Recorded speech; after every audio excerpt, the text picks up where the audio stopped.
ওজন বেড়ে যাওয়ার ভয়ে অনেকে বিকেলের নাস্তাটা স্কিপ করে ফেলে। আবার একটা ছোট্ট মিনি ব্লগ নিয়ে তোমাদের সামনে হাজির হয়ে গিয়েছি। তো আজকে আমি বানাচ্ছি বিকেলে একটা স্ন্যাক্সের রেসিপি, যার জন্য আমি এখানে শসা, গাজর, পেঁয়াজ, কাঁচা লঙ্কা, টমেটো সব কিছুকে কুচিয়ে নিয়েছি।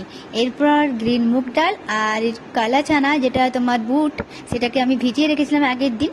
আর সেগুলোকে সমস্ত কিছু অ্যাড করে দিয়ে এখানে কাঁচা লঙ্কা একটু অ্যাড করছি। তারপরে একটা পুরো পাতিলেবুর রস আমি এখানে দিয়ে দেবো। তাতে কিন্তু এটা ভীষণই টেস্টি খেতে হয়, আর এটা হেলদি তো বটেই, সেটা আমরা সকলে জানি।